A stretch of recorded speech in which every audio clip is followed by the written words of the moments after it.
பகை தீர்க்கும் ஸ்ரீ சௌமிய நாராயண பெருமாள் திருக்கோயில் திருக்கோஷ்டியூர்.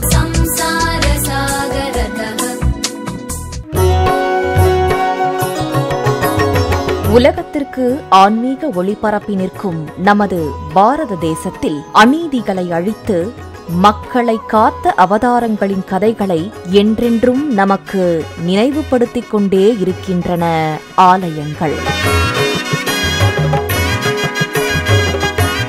எந்த பிரச்சனைகளை எப்படி தீர்ப்பதென்று நமது புராணங்களில் இருக்கும் சம்பவங்களும் அவதாரங்களின் நிகழ்வுகளும் நமக்கு கற்றுக் கொடுக்கின்றன.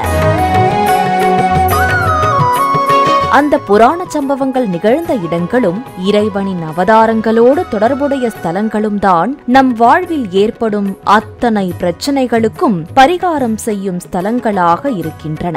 அந்த ஸ்தலங்களில் இருக்கும் தெய்வங்களை நாம் வணங்கினால் நிச்சயம் நமது பிரச்சனைகளுக்கு தீர்வு உண்டு என்பது முன்னோர்கள் நமக்கு கொடுத்த நம்பிக்கை.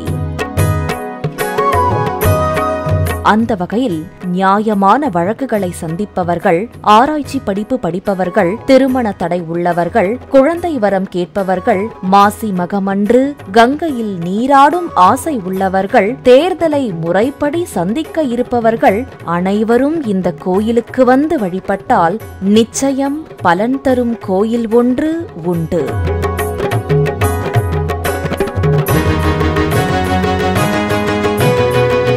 எப்படி அந்த கோயில் இந்த பிரச்சனைகளுக்கெல்லாம் தீர்வாக இருக்கிறது என்பதை 2 முக்கியமான சிறப்பான கதை அம்சங்களுடன் தரப்போகிறது இந்த நிகழ்ச்சி. அவதாரம். பிறப்பை தரும் பிரம்மதேவனிடம் அழியா வரம் பெற நினைத்தான் ஒரு அசுரன். தவமிருந்தான், வரம் பெற்றான், வலிமை பெற்றான். ஆனால் பெற்ற வரம் அவனுக்குள் வன்மத்தை கூட்டியது. வேட்டையாடும் வெறி அவன் மனதில் ஏறியது. கொடூரத்தின் கோரம் அவன் முகத்தில் கூடியது. வேட்டை தொடங்கியது. 14 உலகங்களையும் விடவில்லை.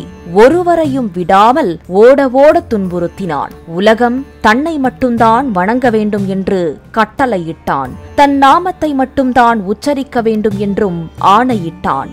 வேறு யாரை வணங்கினாலும் சிறையில் இட்டான். வேறு கடவுளின் நாமம் சொன்னவர்களை கொன்று குவித்தான். தேவர்கள் உலகம் நடுங்கித் தவித்தது. செய்வதறியாமல் திகைத்து நின்றது. அப்படி என்ன வரம்? யார் அந்த அசுரன்? மனிதன், மிருகம், இரவு பகல், அரண்மனை வாசலுக்கு உள்ளே வெளியே எந்த வடிவத்திலும் இருக்கும் ஆயுதங்கள் எவற்றாலும் அவனுக்கு அழிவு வரக்கூடாது என்ற வரம்தான் அவன் பெற்ற வரம். அந்த வரம் பெற்ற அசுரன்தான் இரண்யகசிபு. இதற்கிடையில் இரணியனுக்கு ஒரு மகன் பிறந்தான். வளர்ந்தான். பள்ளி பருவமும் அடைந்தான். அவனுக்கு அரண்மனை ஆசிரியர் இரணியன் நாமத்தை எவ்வளவு சொல்லிக் கொடுத்தும் சதா நாராயணனின் நாமத்தை மட்டுமே உச்சரித்தான்.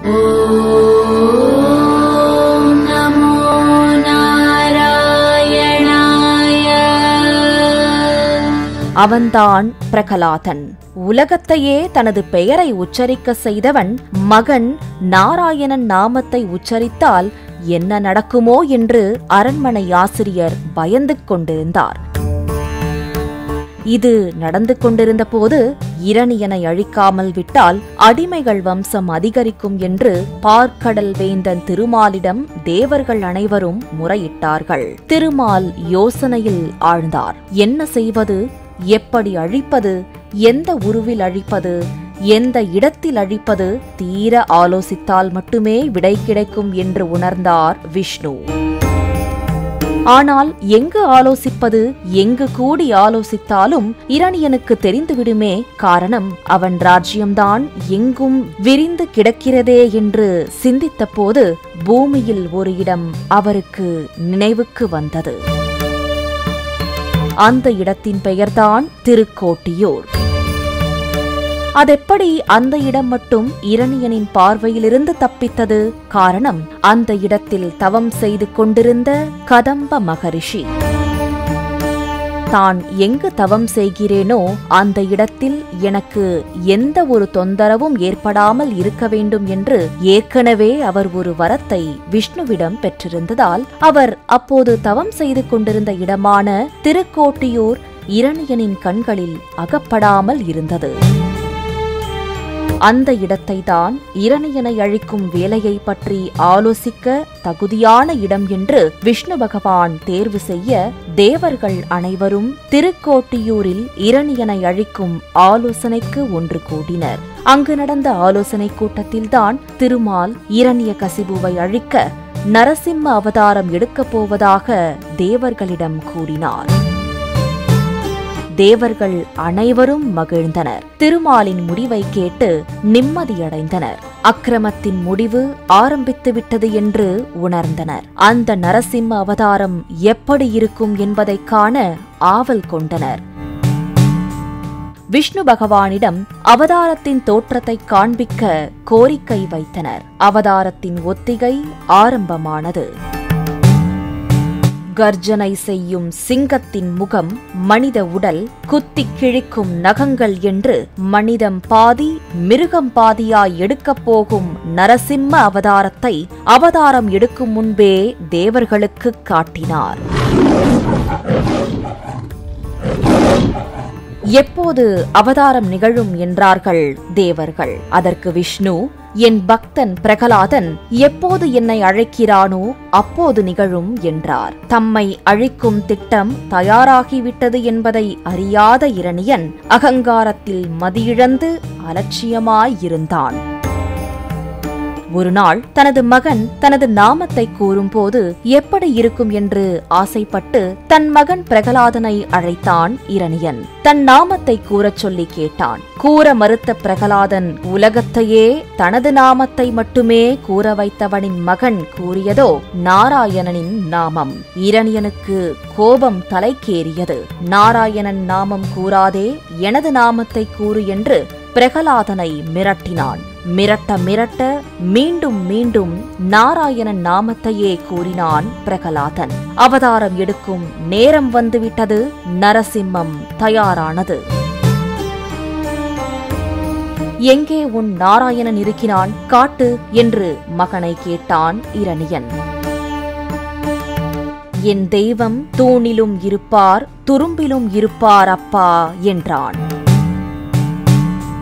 அப்படியென்றால் இங்கிருக்கிறானா பார்ப்போம் என்று அருகிலிருந்த தூணை உடைத்தான் இரணியன். தூண் உடைந்தது. அவதாரம் பிறந்தது. நரசிம்மம் வெளிப்பட்டது. பகலும் இரவும் அற்ற பொழுதில் நகங்களையே ஆயுதமாய்க் கொண்டு மனிதனும் மிருகமும் இணைந்த நரசிம்மர் தூணிலிருந்து வெளிப்பட்டு அசுரன் இரணியனை பிளந்து கொன்று அனைவருக்கும் விடுதலை கொடுத்து அருள் புரிந்தார்.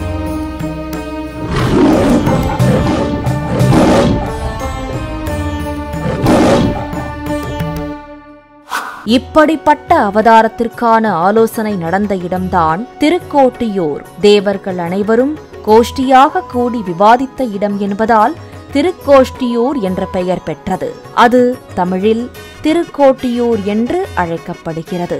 ஒரு அநீதியை அழிப்பதற்கு ஆலோசனை நடந்த இடம் என்பதால் எந்த ஒரு நியாயமான வழக்கை சந்திக்கச் செல்பவர்களும், முறைப்படி அரசியலில் தேர்தலை சந்திக்க இருப்பவர்களும், தங்களால் எதுவும் செய்ய முடியாமல் பிறரது துன்புறுத்தலில் இருப்பவர்களும் இந்த கோயிலில் வழிபட்டு சௌமிய நாராயண பெருமாளிடம் தங்கள் குறைகளை கூறினால் துன்பம் அகன்று வழக்குகளில் வெற்றி கிடைக்கும் என்பது நம்பிக்கை.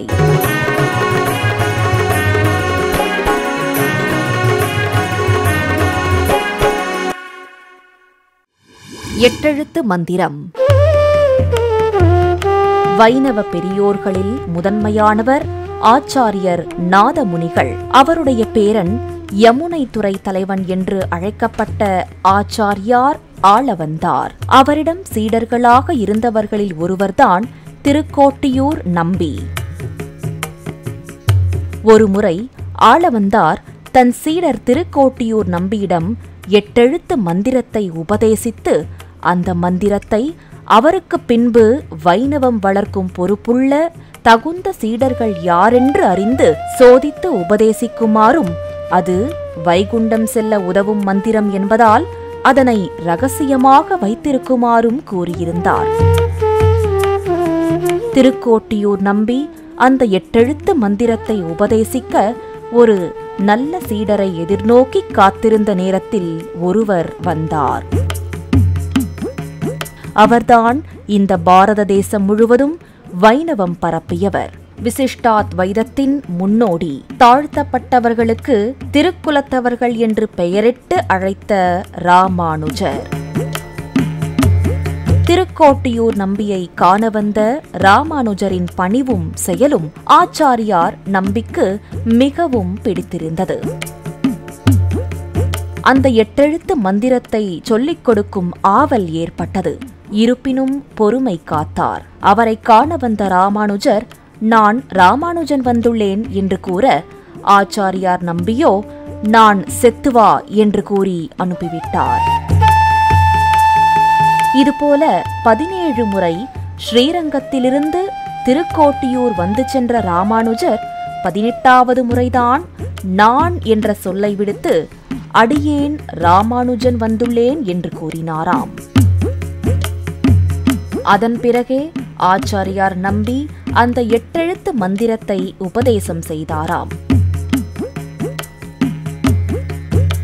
உபதேசம் செய்ததோடு அதனை இரகசியமாக காக்கும்படியும், தகுந்த சீடர்கள் வந்தால் மட்டுமே அவர்களுக்கு சொல்லிக் கொடுக்கும்படியும், அது வைகுண்டம் அழைத்துச் செல்லும் புனித மந்திரம் என்பதையும் எடுத்துரைத்தாராம். அத்தனையும் கேட்டுக்கொண்ட ராமானுஜர் அந்த 8 எழுத்து மந்திரத்தை ஜெபிக்க ஜெபிக்க அவர் உடலில் ஒரு புது ஒளி தென்பட்டது. புதிய உணர்வு தோன்றியது. நாடி நரம்பெல்லாம் தெய்வீகம் நிரம்பியது. மனதிற்குள் இருக்கும் மந்திரத்தை யாருக்கேனும் சொல்ல ஆவல் பிறந்தது. எதிரே தெரிந்த சௌமிய நாராயண பெருமாள் கோயிலுக்குள் சென்றார். அங்கிருந்த சிம்ம கிணற்றினருகே சென்று எட்டி பார்த்தவருக்கு கிணற்றுக்குள் திருமால் காட்சி கொடுத்தார். அவரின் அருகே இருந்த அவரது சீடர்கள் முதலியாண்டான், கூரத்தாழ்வான் இருவருக்கும் ஒன்றும் புரியவில்லை. ராமானுஜர் சௌமிய நாராயண பெருமாள் கோயிலின் கோபுரத்தில் ஏறினார். மக்கள் திரண்டனர். சீடர்கள் பதறினர். ஒருவேளை இம்முறையும் ஆச்சாரியார் நம்பி 8 எழுத்து மந்திரத்தை உபதேசிக்கவில்லையா? அதனால் மனதில் ஏதேனும் தவறான முடிவெடுத்து விட்டாரா என்று கலங்கினர், கூச்சலிட்டனர். கோபுரத்தின் உச்சியில் ஏறி நின்று மக்களை பார்த்தார் ராமானுஜர். அடுத்த நிமிடம் ஆச்சாரியார் நம்பி யாருக்கும் தெரியாமல் ரகசியமாக வைத்திருக்கும்படி உபதேசித்த 8 எழுத்து மந்திரமான ஓம் நமோ நாராயணா என்பதை ஊருக்கே கேட்கும்படி 3 முறை உரக்க கூவினார் ராமானுஜர்.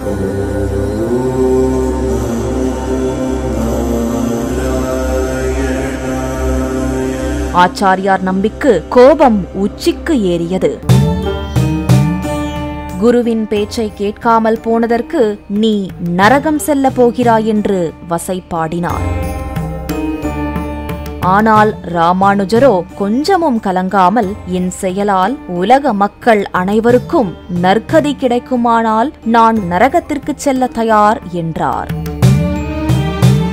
அவர் கூறிய அந்த பதிலால் மனமகிழ்ந்தார் நம்பி ஆச்சாரியார் திருக்கோட்டியூர் நம்பி. ராமானுஜரை கட்டித் தழுவிக் கொண்டார். இவரே எம்பெருமான் என்று கொண்டாடினார். அன்று முதல் வைணவ வழிபாட்டு முறை எம்பெருமானார் தரிசனம் என்று அழைக்கப்பட்டு, அன்று முதல் வைணவ வழிபாட்டு முறை எம்பெருமானார் தரிசனம் என்று அழைக்கப்பட அருளினார். இப்படி நரசிம்ம அவதாரம் முடிவெடுக்கப்பட்ட தலம், ராமானுஜர் எளியவர்களுக்கு அரிய மந்திரத்தை அருளிய தலம் என்ற 2 முக்கிய நிகழ்வுகளின் சிறப்பை பெற்றுள்ளது இத்தலம். ஆச்சாரியார் நம்பியின் அருள் ராமானுஜருக்கு கிடைத்து சிறந்த மாணவர் என்ற பெயரும் கிடைத்ததால், ஆசிரியர்களிடம் நற்பெயர் கிடைக்காமல் கெட்ட பெயர் எடுத்தவர்களுக்கும் சிறுவயதில் ஆசிரியர்களால் சபிக்கப்பட்டவர்களும் இத்தல இறைவனை தரிசித்தால் நிச்சயம் நல்ல பலன் கிடைக்கும் எனலாம்.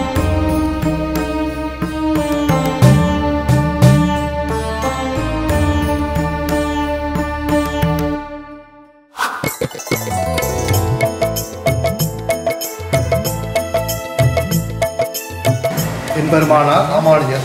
திருக்கோட்டில் தான் ராமானுஜர் எம்பெருமானார் ஒரு பல பேர் உண்டு. பாஷியக்காரர், எத்திராசன், உடையவர், ராமானுஜன். திருக்கோட்டில்மணி எம்பெருமானார் அப்படின்னு திருக்கோட்டில் கொடுத்த பட்டம். எங்கே இருக்காங்க? சன்னதி பார்க்க திருமணம் லட்சுமீஸ்வரன் சன்னதி. லட்சுமீஸ்வரன் சன்னதியா இது நம்பிக்கை. திருக்கோட்டில்கள் எம்பெருமானோட குரு. திருக்கோட்டியூர் நம்பிகளுக்கு இங்கே தான் ராமானுஜருக்கு உடையவருக்கு உபதேசம் பண்ணுறார். இவர் நம்பிகள் ராமானுஜன் லட்சுமி நரசிம்மர் சாட்சியாக வச்சு யார்கிட்டையும் திருமந்திரத்தை சொல்லக்கூடாதுன்னு சொல்லி இங்கே தான் உபதேசம் பண்ணுறார். லட்சுமி நரசிம்மர் சாட்சியாக பண்ணுறார். அதனால் லட்சுமி நரசிம்மர் சன்னதி இருக்குது. மேலே கோபுரம் விமானம். மேலே 2 பெருமாள் இருக்கார். உபேந்திர நாராயணன், பரமபதநாதன். இந்திரலோகம், வைகுண்டம். உயிரோடு இருக்கும்போது வைகுண்டம் சொல்லிக்கிறேன். இங்கே தான் திருக்கோஷ்டியூர்லாம் பரமபத விபூதியும் பாவேந்தி கோஷ்டிபுரின்னு ரொம்ப விசேஷமான ஸ்தலம். மேலே போய் சேரும். திருக்கோஷ்டியூர் சௌமிய நாராயண பெருமாள் கோயில் பற்றி சில தகவல்களை பார்ப்போம்.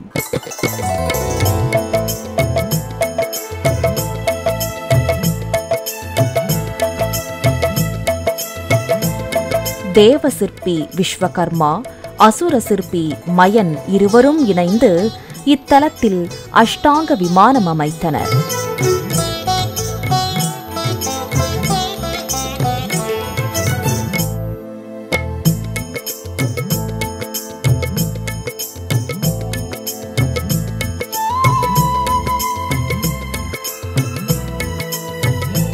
ஓம் நமோ நாராயணா எனும் 8 எழுத்து மந்திரத்தை குறிக்கும் விதமாக 8 விமானங்களையும் அதன் 3 பதங்களை உணர்த்தும் விதமாக அந்த விமானத்தை 3 தளங்களாகவும் அமைத்தனர்.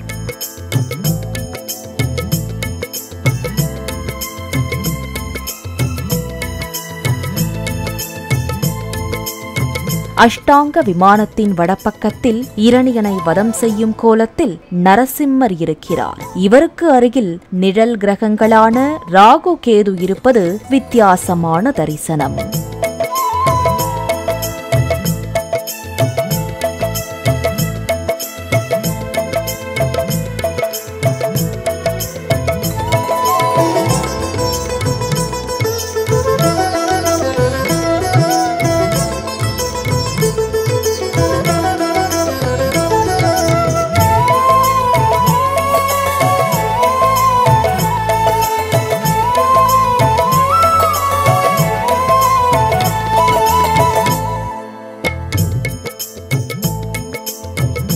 பரமேஸ்வரனை வழிபடும் சைவமும் பரந்தாமனை வழிபடும் வைணவமும் ஒன்று என்பதை உணர்த்தும் விதமாக கோயில் முகப்பில் சுயம்புலிங்கம் ஒன்று இருப்பது மிகவும் சிறப்பு.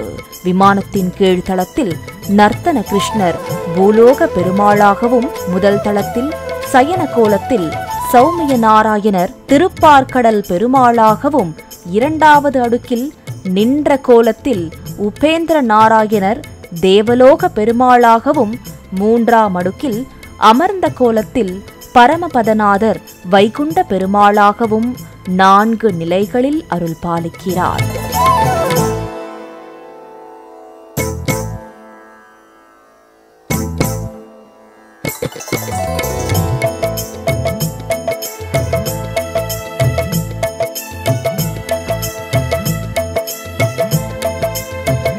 பூலோகத்தில் கிருஷ்ணன் சேவிச்சோம்.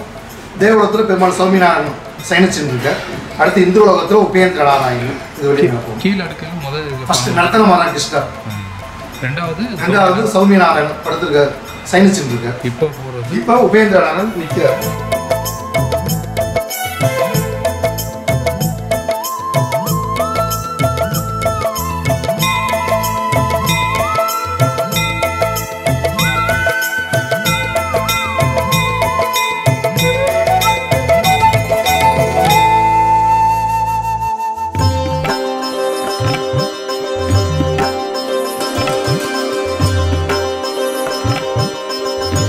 இது 3வது திருக்கோலம், உபேந்திர நாராயணன் நின்ற திருக்கோலம். அடுத்து மேலே பரமபதநாதன் வைகுண்ட பெருமாள். மேலே இதுவழியே போகணும்.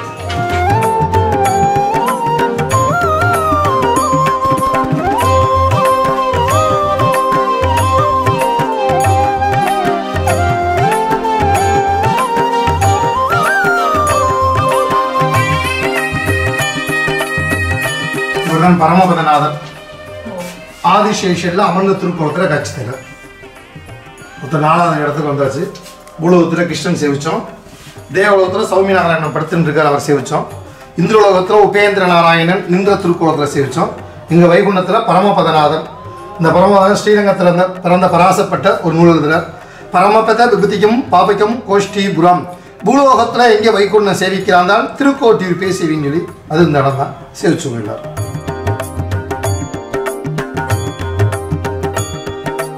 வைகுண்டத்தில் ஒரு நதி இருக்கு. அந்த நதிக்கு பேரு விரஜா நதின்னு பேரு. அந்த மேல இருக்கு, அந்த விரஜா நதி மேல இருக்கு. எங்கவே இல்லை, வைகுண்டத்தில் அந்த வைகுண்டத்துக்கு போனால் தான் அந்த நதியை பார்க்கலாம். அந்த நதி அந்த நதிக்கு பேர் விரஜா நதின்னு பேர்.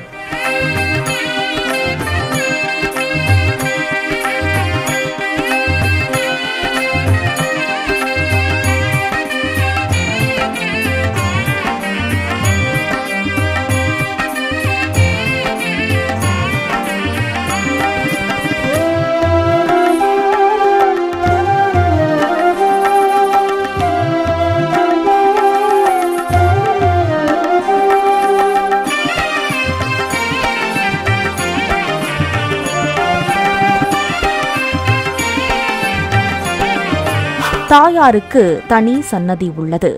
நிலமாமகள், குலமாமகள் என்ற பெயரோடு தாயார் அருள் புரிகிறார். சௌமிய நாராயணர் சுவாமியுடன் ஸ்ரீதேவி பூதேவி மட்டுமின்றி மது, கைடபர், இந்திரன், புதனின் புதல்வன் புருரூப சக்கரவர்த்தி, கதம்ப மகரிஷி, பிரம்மதேவன், சரஸ்வதி, சாவித்ரி ஆகியோரும் உள்ளனர்.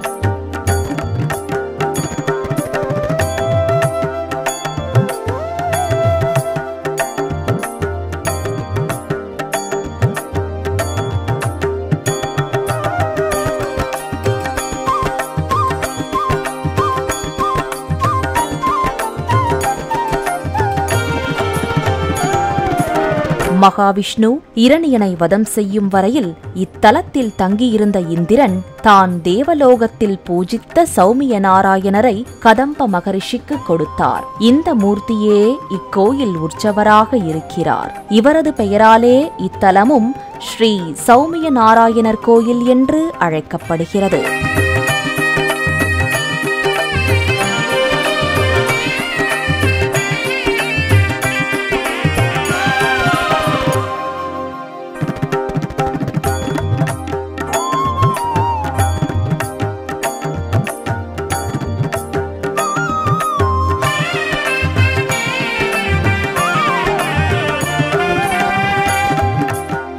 இந்த கோயில் விமானத்தில் ஆச்சாரியார் ராமானுஜருக்கு சிலை வைக்கப்பட்டுள்ளது. இவருக்கு நேர நம்பியின் வீடு இருக்கிறது. இந்த வீடு கல் திருமாளிகை என்று அழைக்கப்படுகிறது.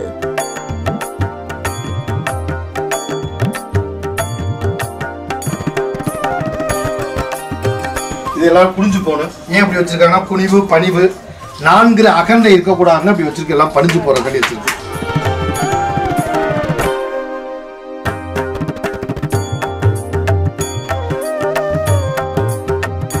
இங்க இருந்தா அஷ்டாட்சர மந்திரத்தை உபதேசிக்கிறார். நான் பெற்ற இன்பம் பெருக வையகம் அப்படின்னு சொல்லி உலக மக்களுக்கு ஓம் நமோ நாராயண அஷ்டாட்சர மந்திரத்தை இங்க இருந்தா உபதேசிக்கிறார். எல்லாரும் சேவிச்சுங்க. அவரோட வீடு குருவோட வீடு இங்க இருக்கு. அதான் திருமாளிகை, திருக்கோட்டி நம்மளோட கல் திருமாளிகை.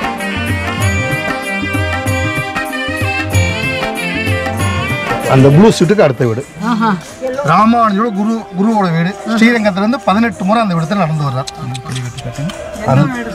அந்த ஒயிட் பில்டிங், அந்த 4 ப்ளூ சீட்டுக்கு அடுத்த வீடு. அந்த ஓடு இறங்கிருக்கு. அந்த சிற்பங்கள்லாம் இருக்கு பாருங்க. ராமானுஜர் சிலை, நம்பிக்கை திருக்கோட்டின் சிலைலாம் இங்க இருக்கு. அதான் இவரே எம்பெருமானார். இது கோபுரம். இது அஷ்டாங்க விமானம். அஷ்டம்னா 8. ஒரு அங்கத்துக்கு 2 கோபுரம் இருக்கு. அது மாதிரி 4 அங்கம், 4 2 8. அதான் அஷ்டாங்க விமானங்கிறது. ஓம் நமோ நாராயண அஷ்டாட்சரம் 8. இந்த கோபுரத்தோட வடிவம் 8. என் கோணமரங்கள அஷ்டாங்க விமானம் பேரு. 96 விமானத்துல இது விமானம். இந்தியாவிலே 3 இடத்துல இருக்கு. உத்தரமேலூர், கூடல் அழகர் கோவில், திருக்கோஷ்டியூர். இது அஷ்டாங்க திவ்ய விமானம். அதோட பெரிய கோபுரம். இதுக்கு தான் மேல ஃபுல்லா கோல்டு போட்டுட்டு இருக்காங்க.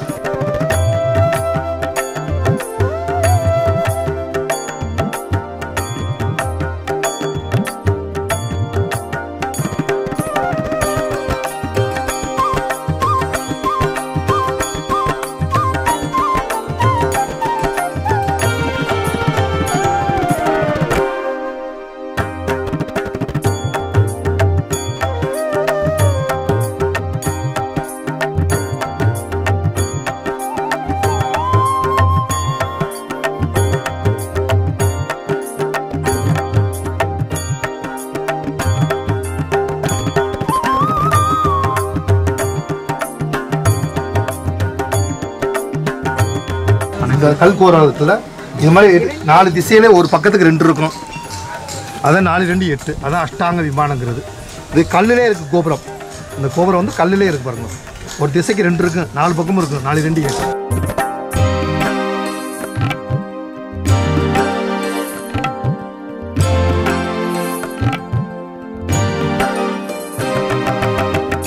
தை அமாவாசைக்கு ராவணன் தம்பி விபீஷணருக்கு இது சேவை. பெருமாள் இங்கே வந்து கைத்தல சேவை வந்து இது சேவை சாய்ப்பார்.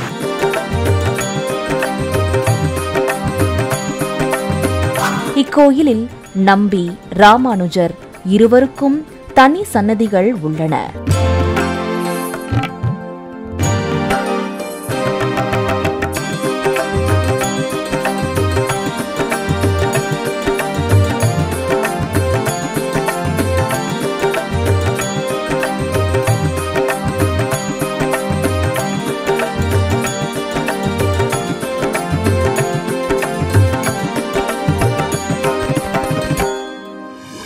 சிம்மக்கிணறு நவகோள்களில் ஒருவரான புதனின் புதல்வன் புரூருவன் என்பவன் அசுர சக்கரவர்த்தியாக திகழ்ந்தான். ஒரு சமயம் இத்தலத்துக்கு புரூருவன் வந்தபொழுது அன்றைய நாள் மாசி மகம். புரூருவனுக்கு அன்று மாசி மகம் என்பது தெரிய வந்ததும் மனதில் ஒரு கவலை வந்தது. காரணம், அன்றைய நாளில் கங்கையில் நீராடி திருமாலை தரிசிக்க எண்ணியிருந்தான். ஆனால் அது நடக்காமல் போனதால் திருமாலை தரிசனத்திற்காக வேண்டினான். திருமாலும் அவனுக்கு அருள் பாலித்து அங்கிருந்த கிணற்றிலிருந்து கங்கை பொங்கி வரும்படி செய்து அதன் நடுவே காட்சியளித்தார். மாசி மகமன்று திருமால் அருளோடு அந்த கிணற்றில் கங்கை எழுந்ததால் இக்கிணறு மகாமக கிணறு என்று அழைக்கப்படுகிறது.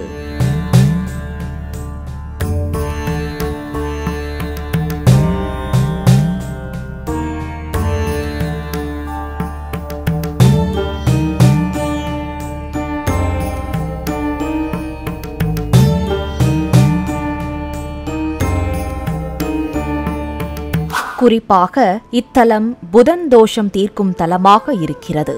ஒருவரது ஜாதகத்தில் புதனுடைய அசுப கிரகங்களான தேய்பிறை சந்திரன், சனி, செவ்வாய் மற்றும் நிழல் கிரகங்களான ராகு, கேது இணைந்து இருந்தாலும், புதன் சூரியனுடன் இணைந்து அஸ்தங்க நிலையை அடைந்திருந்தாலும் புதன் அவரது ஜாதகத்தில் தோஷம் பெற்றவராகிறார். யார் ஒருவர் ஜாதகத்தில் புதன் நல்ல நிலையில் இல்லையோ அவருக்கு கற்ற கல்வியால் பயன் இருக்காது. காதல் என்பது அவமானத்தையும் ஏமாற்றத்தையும் தரும். நல்லவர்களின் ஆலோசனை கிடைக்காது. ஆலோசனைகளால் நன்மை கிடைக்காது. தோல்வியாதிகள் ஏற்படும். கணித அறிவு குறைவு ஏற்படும். இப்படிப்பட்ட குறை இருப்பவர்கள் தங்கள் ஜாதகத்தினை ஆய்வு செய்து தெரிந்து கொண்டு இத்தல இறைவன் சௌமிய நாராயண பெருமாளை தரிசித்தால் நிச்சயம் பலன் கிடைக்கும். விளக்கு நேர்த்திக்கடன். இக்கோயிலில் செய்யப்படும் விளக்கு நேர்த்திக்கடன் மிகவும் பிரசித்தி பெற்றது. இங்கு பிரார்த்தனை செய்பவர்கள் ஒரு அகல் விளக்கை இக்கோயிலில் இருக்கும் சந்தான கோபாலகிருஷ்ணர் என்றழைக்கப்படும் பிரார்த்தனை கண்ணன் சன்னதியில் சுவாமியிடம் வைத்து வழிபட்டுவிட்டு பின்னர் வீட்டுக்கு அந்த விளக்கை எடுத்துச் செல்கின்றனர்.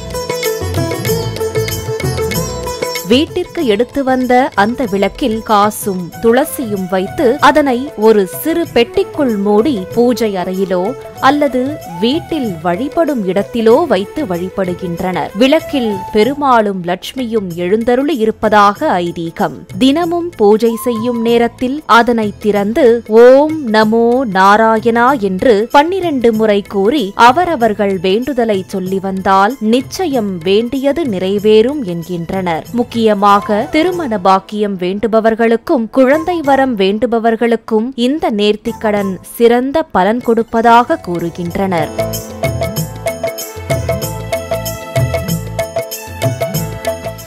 பரிகாரங்கள். நரசிம்ம அவதாரம் எடுக்க தேவர்கள் ஆலோசித்த தலம் என்பதால் எந்த ஒரு பிரச்சனையை சந்திக்கச் செல்லும் முன்பும், நியாயமான ஒரு வழக்கை சந்திக்கச் செல்லும் முன்பும் பகைகளை தீர்க்கவும் இத்தல இறைவனை தரிசித்தால் நிச்சயம் தீர்வு கிடைக்கும் என்கின்றனர். ராமானுஜர் மக்களுக்கு உபதேசம் செய்த தலம் என்பதால் சிறந்த கல்வி வரம் தரும் தலமாகவும், ஜாதகத்திலிருக்கும் தோஷங்களை நீக்கி திருமண வரம் அருளும் தலமாகவும் இருப்பதாக பக்தர்கள் கூறுகின்றனர். இங்கு மாசி மாத தெப்பத் திருவிழா, வைகுண்ட ஏகாதசி, நவராத்திரி தினங்களில் சிறப்பு பூஜைகள் நடைபெறும். கோயிலுக்கு செல்லும் வழி. இத்தலம் அமைந்துள்ள திருக்கோஷ்டியூர் மதுரையிலிருந்து 65 கிலோமீட்டர் தொலைவிலும், திருச்சி வழியாக சென்றால் சிவகங்கை அருகிலிருக்கும் திருப்பத்தூரிலிருந்து 8 கிலோமீட்டர் தொலைவிலும் உள்ளது இத்திருத்தலம்.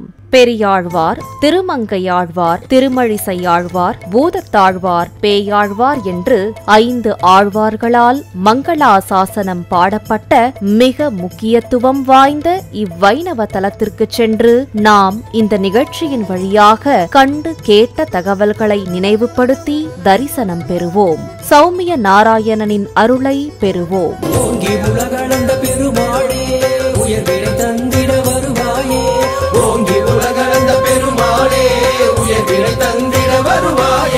திருமலை வாசா கோவிந்தா, திருவெங்கடேசா கோவிந்தா, உன் திருமுக தரிசனம் அனுதினம் காண திருவருள் புரிவாய் கோவிந்தா. உன் பதம் நாடி மலையேறி உன் அருள் தேடி புகழ் பாடி, உன் பதம் நாடி உன் மலையேறி உன் அருள் தேடி உன் புகழ் பாடி, உனை தினம் வணங்கும் அடியவர் உளவேனும் கோவிலில் வாழ்ந்திடும் பெருமாளே. உனை தினம் வணங்கும் அடியவர் உளவேனும் கோவிலில் வாழ்ந்திடும் பெருமாளே. வேங்கடவாய் எங்கள் பெருமாளே, வேண்டிடும் வரங்களை தருவாயே. வேங்கடவாய் எங்கள் பெருமாளே, வேண்டிடும் வரங்களை தருவாயே. வேங்கடவாய் எங்கள் பெருமாளே, வேண்டிடும் வரங்களை தருவாயே. வேங்கடவாய் எங்கள் பெருமாளே, வேண்டிடும் வரங்களை தருவாயே. நேயர்களே, இந்த நிகழ்ச்சியை பற்றிய உங்கள் மேலான கருத்துக்களை 8939936611 என்ற எண்ணுக்கு வாட்ஸ்அப் மூலமாகவோ அல்லது வாய்ஸ் மெசேஜ் மூலமாகவோ இப்பொழுதே தொடர்பு கொண்டு தெரியப்படுத்தலாம். பகை தீர்க்கும் ஸ்ரீ சௌமிய நாராயண பெருமாள் திருக்கோயில், திருக்கோஷ்டியூர்.